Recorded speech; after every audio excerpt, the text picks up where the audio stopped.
Hey everyone, welcome. In this video, we are going to be doing a point-by-point comparison between the millennial views of premillennialism, amillennialism, and postmillennialism. So we're going to take 18 different areas where the millennial views address a certain issue and then explain where these three views are at on that particular topic, and then how each millennial view compares and contrasts with the other millennial views. So let's go ahead and get started with our discussion. So if you notice this document here, three millennial positions, a comparison and contrast. We list each of the millennial views: amillennialism, postmillennialism, and premillennialism. And by the way, there will be sometimes I refer to them as amil, postmill, and premill, so just be aware of that.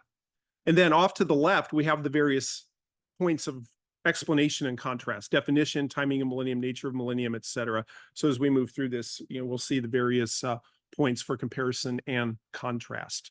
Now, as we get started, I just want to make a few observations here. First of all, we are being very brief in our discussions here. We're not taking 5 hours, which we probably could, to go over everything in depth. I also understand that, I'm coming at this from the perspective of a premillennialist. So I just want everyone to know that. There may be times where those who hold to the other millennial views might word things a little bit different. I've done my best to try to be accurate in my presentation of all three millennial views. You also want to note, too, that whenever you see bold, that means that there are two millennial views that agree against a third millennial view. Now, in saying that, one of the things that we will note is there are more times where amillennialism and postmillennialism will agree against premillennialism than any other scenario. Now, there will be some times where postmillennialism and premillennialism agree with each other against amillennialism, but those examples are less. And I think perhaps one of the more striking things of this we will see is that on this chart with these points we're looking at, there was never a time where amillennialism and premillennialism agree with each other. So these would be the two positions that have the most stark differences, although there are significant differences between all three, because that's why we have three different millennial views, right? So let's go ahead and get started with this. So when it comes to a definition, amillennialism is the belief that there is a spiritual reign of Jesus from heaven in this age between the two comings of Jesus. So this age between Jesus's first coming and second coming is Jesus's millennial kingdom. And then when Jesus comes again, because amillennialists do believe in a second coming of Jesus, there will be a judgment and resurrection, and then the eternal state or the eternal kingdom. Now, postmillennialism is the belief that there is a reign of Jesus from heaven in this age between the two comings of Jesus that brings the kingdom of God on earth. So there's a little bit more of an earthy emphasis with postmillennialism, because they believe that Jesus's millennial kingdom will not only bring spiritual salvation to a lot of people, but it will also transform all areas of society, culture, and the political realm as well. Now, when it comes to premillennialism is the belief that there will be a reign of Jesus from and over the earth after Jesus' second coming for 1,000 years. Premill is quite a bit different from the other two views in the sense that the millennium will come after Jesus returns, and then it will be a kingdom for a literal 1,000 years. Now, we gave that definition. Now we're going to see more of the details when it comes to the various millennial views. When it comes to the timing of the millennium, as we just stated, amillennialism believes that the timing of Jesus's millennial kingdom, as discussed in Revelation chapter 20, is now in this age between Jesus's two comings. So really, you have millennial kingdom now. So if you're living in this age between the first and second coming of Jesus, this is the era of Jesus's millennial kingdom. We also see that with postmillennialism. Postmillennialism believes that Jesus' millennial kingdom is now in this age between Jesus's two comings. But when it does come to premillennialism, premillennialism believes that Jesus's millennial kingdom is future, and it occurs after Jesus' second coming. So there's no sense in which the millennium is in operation today. You have to have Jesus come before or pre the millennial kingdom. Now, when it comes to the nature of the millennial kingdom, amillennialism really emphasizes that Jesus's millennial kingdom is a spiritual kingdom. Now, there are different forms of amillennialism throughout history, and we don't have time to go through all of those, but this spiritual kingdom could involve a spiritual reign over the hearts of God's people. It could be Jesus's reign over the church in a spiritual sense. In more recent times, some have said that Jesus's spiritual reign involves his reign with deceased saints who currently are in heaven. But the thing that we want to note with amillennialism is that the nature of Jesus's kingdom is spiritual. Now, when it comes to postmillennialism also believes that there will be spiritual salvation and spiritual characteristics of Jesus' kingdom, but they do emphasize more of an impact on earth, an earthly kingdom where you have saved people with also a transformed earthly condition, such as culture, society, political realms, etc. So there's more of an impact on the earth of Jesus's millennial kingdom than you see with amillennialism, which is a spiritual kingdom. Now, when you come to premillennialism, strong belief in an earthly kingdom after Jesus returns, where you do have saved people, but you also have a transformed earth where culture, society, and the political realm are transformed. So notice this is one of the few areas where you have agreement between postmillennialism and premillennialism, and in this case against amillennialism, because there's more of a holistic, multi-dimensional understanding of Jesus' millennial kingdom. Yes, it involves salvation. Yes, it involves spiritual things like justice and righteousness, but there's also a transformation of all elements of existence in the cultural realms, societal realms, political realms. Now, of course, the main area where there's going to be a difference is when does that occur? According to postmillennialism, that can take place before Jesus comes again through the work of the Holy Spirit and the church. Transformation can take place while Jesus is in heaven. Premillennialism believes you have to have Jesus boots on the ground in order for the evil structures to be removed, and therefore that would lead eventually to a transformation of everything that's taking place on earth. So postmill and premill agree that Jesus' millennial kingdom is more than spiritual, but they will disagree on when that occurs. Now, when it comes to the relationship of Jesus, earth, and heaven, according to amillennialism, Jesus reigns from heaven over spiritual kingdom. The impact on earth is mostly in the realm of spiritually impacting God's people as they are on earth, but it's primarily a reign from heaven over a spiritual kingdom. When it comes to postmillennialism, there's the belief that Jesus reigns from heaven, but it's over an earthly kingdom through the church and the Holy Spirit. So again, as we mentioned earlier, there's more of an impact on earth than you see with millennialism. But one of the things they are agreeing on is Jesus reigns from heaven. So both amill and postmill say Jesus reigns from heaven, but there's more of an earthly component with postmillennialism. Now, with premillennialism, there's the belief that Jesus reigns from earth and over the earth with a direct reign of Jesus and his saints. So this is very different from amillennialism and somewhat different from postmillennialism, because according to premillennialism, Jesus's reign will take place on earth after his second coming. So it's a boots on the ground reign from the earth over the earth. Also involves the saints who are reigning from and over the earth at this particular time. Now, when it comes to the relationship of the present age to the millennial kingdom, so this present age is the time between Jesus's first and second comings. According to amillennialists, the millennial kingdom occurs in this present age. So we have this present age and Jesus's millennial kingdom.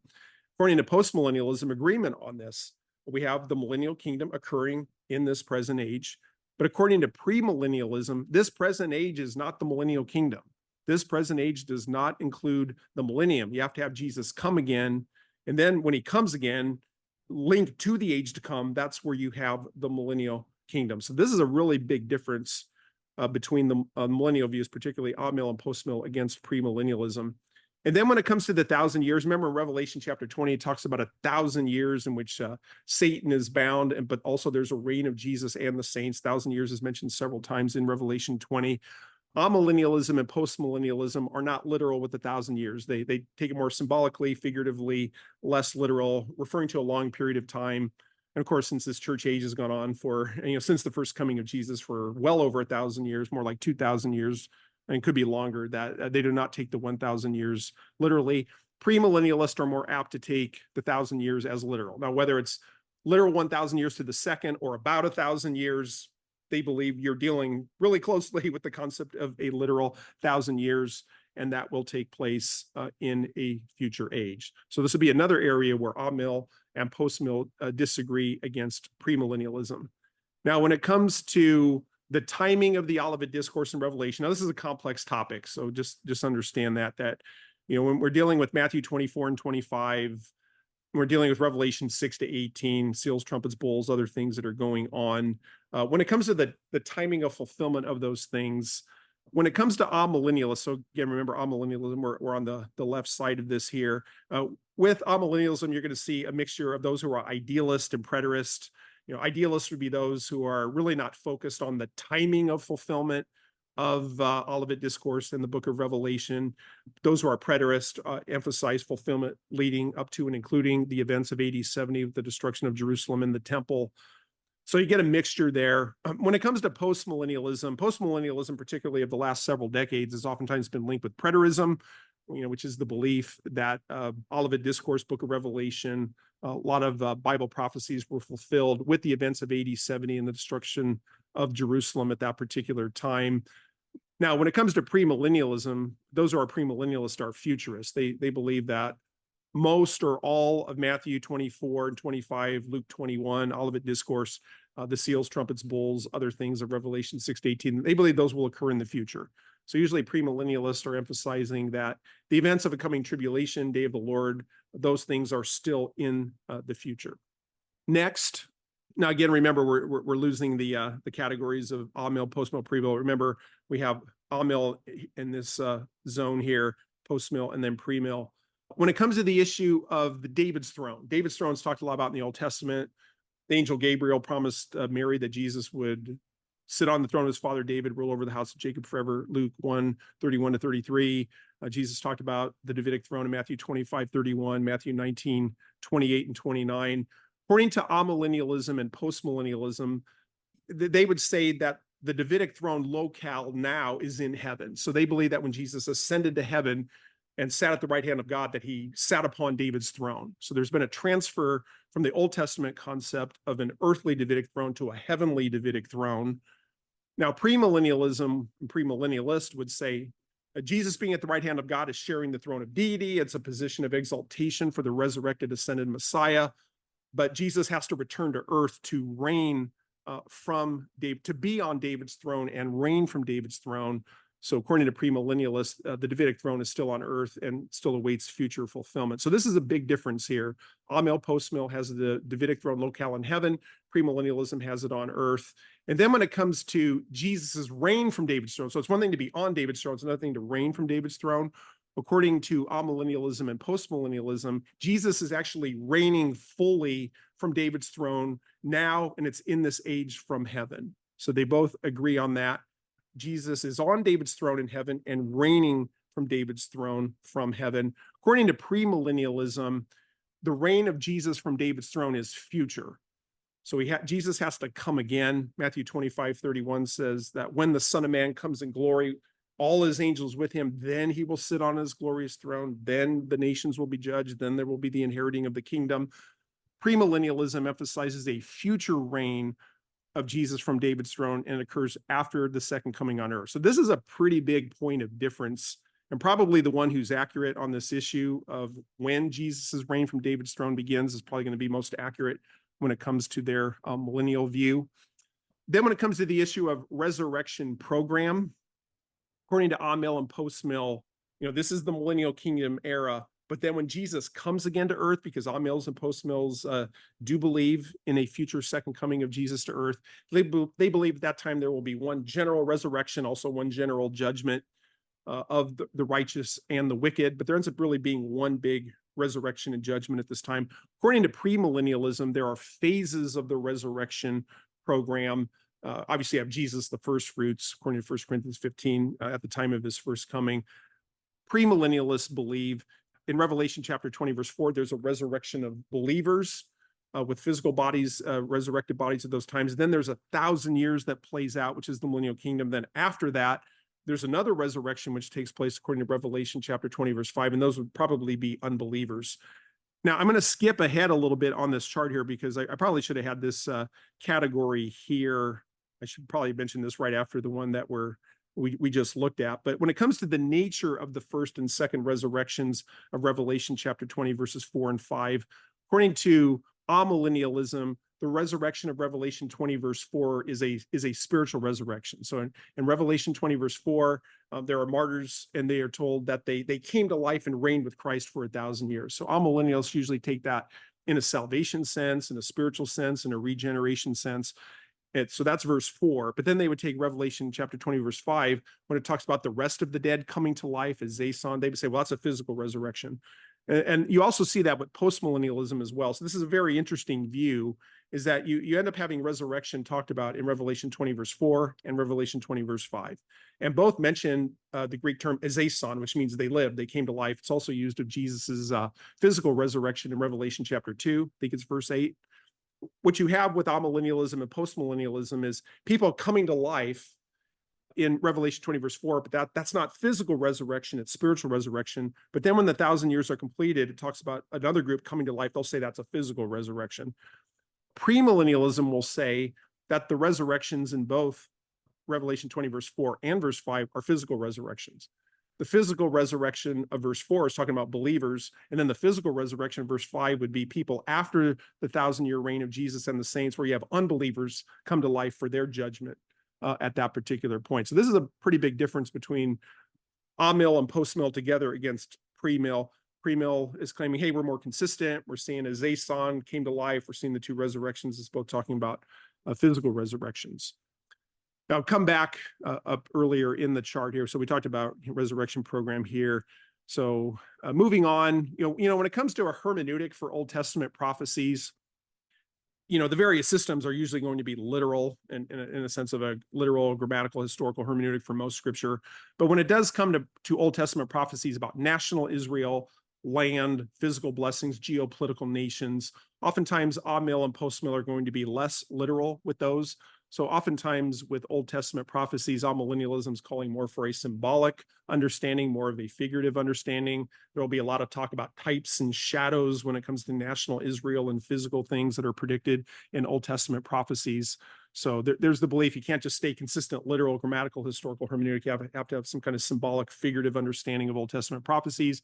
You get a little bit more of a literal understanding with postmillennialism, but still they would see a lot of those things as symbolic and figurative. The reason I mentioned that they might be a little bit more literal is because you do have Old Testament prophecies that talk about transformed earth and geopolitical nations and those sorts, which postmillennialism tends to have more of a literal understanding of physical blessings and things concerning nations with Jesus's millennial kingdom. But when you come to premillennialism, there's more of the attempt to be literal with all of it. So usually premillennialists are very literal with prophecies about national Israel, about land promises, about physical blessings, about geopolitical nations.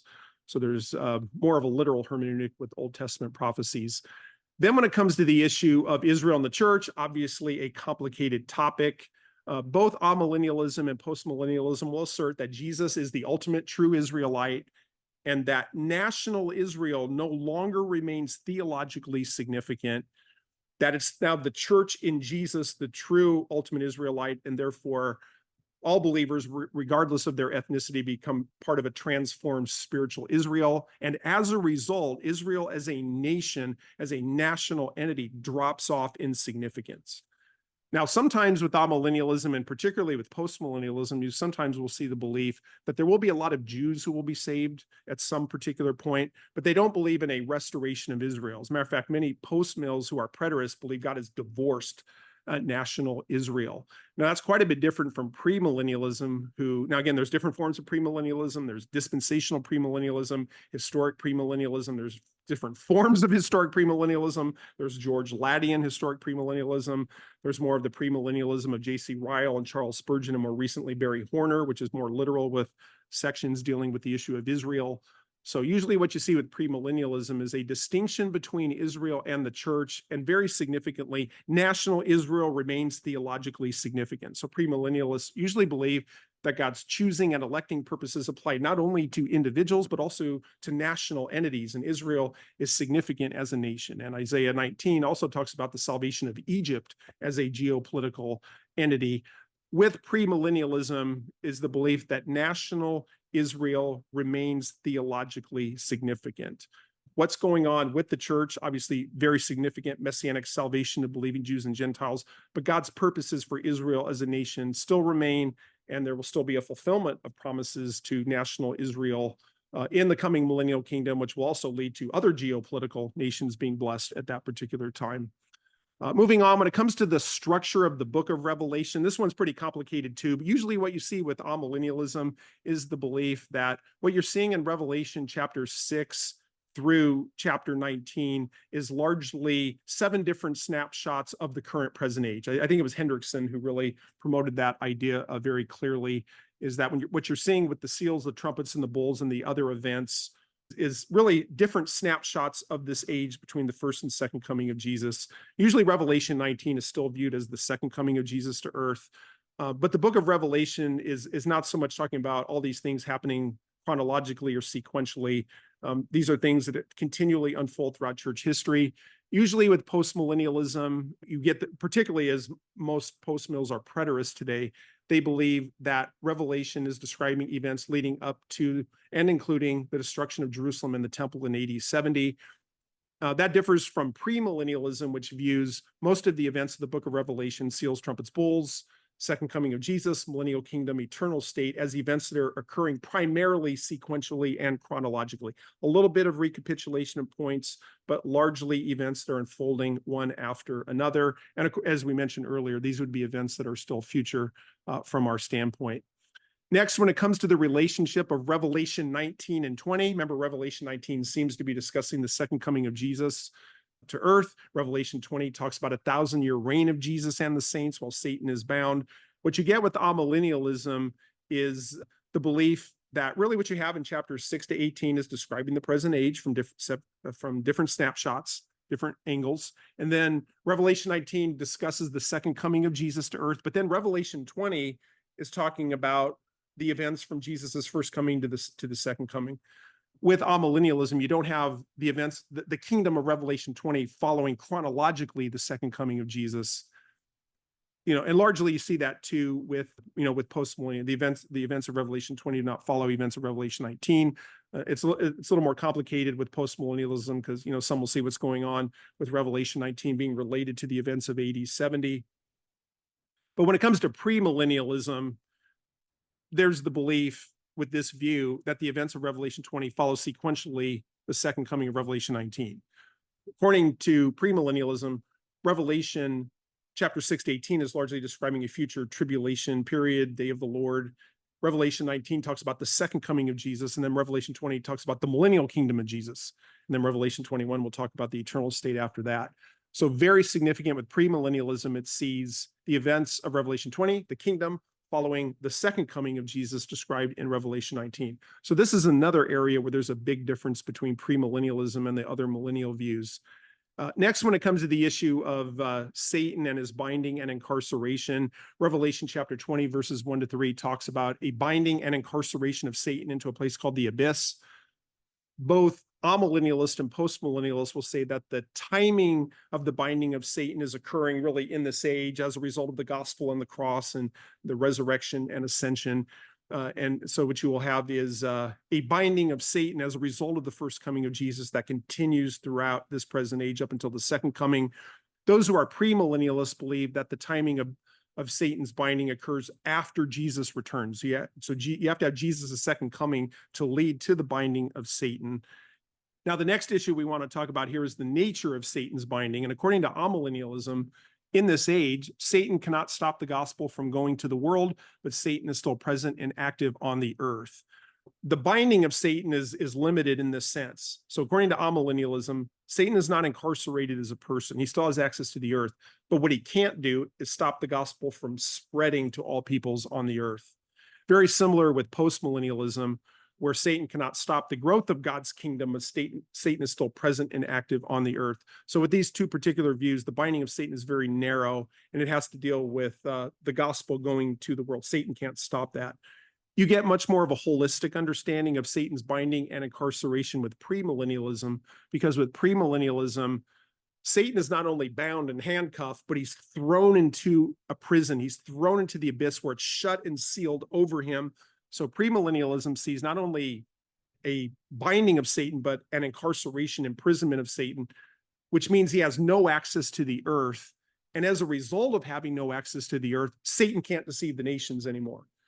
Premillennialism is emphasizing two things: Satan being put in a prison away from earth where he has no access to the earth. And then as a result of that, Satan can't deceive nations.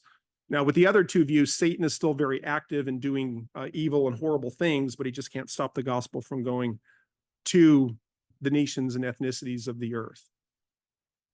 Okay, we already covered this nature of first and second coming earlier. And then the last point we want to mention there are passages like Psalm 2, which talks about the Lord's going to, God is going to give the Messiah the nations as his inheritance. He's going to rule them with a rod of iron. In Revelation 19:15, it talks about when Jesus comes again, he's going to reign the nations over the nations with the rod of iron. So what does Jesus's rule over nations look like with the millennial views? Now, according to Amillennialism, because Jesus allegedly is in a millennial kingdom today, and his kingdom is a spiritual kingdom, his reign over nations is primarily the salvation and blessings of people in Christ from various nations. So there's ethnicities, people from various ethnicities and nations who get saved, who have all kinds of blessings given to them. But it's not a reign of Jesus over geopolitical entities that involves any kind of tangible physical component. It's a spiritual reign in the hearts of people from various ethnic groups who get saved. Now, when you come to postmillennialism, they too believe that Jesus is saving people of all ethnicities and nations in this age, but they also believe there's going to come a point, even though we're not in that yet, where Jesus will reign over geopolitical nations on earth in this age as Jesus's kingdom becomes victorious. So it seems like with postmillennialism, salvation of peoples from various ethnicities will grow and grow and grow until it eventually impacts nations as geopolitical entities. So there's a little bit more of the geopolitical emphasis with postmillennialism, although that's clearly not occurring right now. If you go to the United Nations, we're not seeing any nation overtly serving Jesus, but there's the hope within postmillennialism that will occur before the second coming. When it comes to premillennialism believes that Jesus is going to reign over geopolitical nations after his second coming in his future kingdom on earth. So when Jesus comes again, he establishes an earthly kingdom and immediately begins to rule not only over individuals from nations, but over geopolitical nations. So premillennialists believe Isaiah 19 verses 16 to 25 talks about that, mentions Israel, Egypt, and Assyria being a part of that kingdom. And so Revelation 19:15, which seems to be a second coming text, talks about the fact that Jesus will rule the nations with a rod of iron. So with premillennialism, you get a heavy emphasis on Jesus not only saving individuals from sin, but also ruling over geopolitical entities. Isaiah 2 says that the Lord will make decisions for the nations during the kingdom. It also talks about the nations of the earth laying down their weapons of warfare, using their resources for peaceful pursuits. Premillennialism takes Jesus's reign over the nations quite literally and believes not only is he restoring planet Earth, but he's also ruling over nations, even geopolitical entities at that particular time. There you have it. That's our comparison of the three millennial views: amillennialism, postmillennialism, and premillennialism. Again, note here, very, very brief. I'm sure people of all three different views would say you should have said this, you should have said that, and I understand that. But we're just trying to point out pretty briefly the comparisons and the contrasts. And again, do want to note how significant the differences are between amillennialism and premillennialism. They're not agreeing on any of these points. And usually when there is an agreement between two views against another, it's amill and postmill against premill, although there are a few occasions where postmill and premill agree against amillennialism. So there you have it.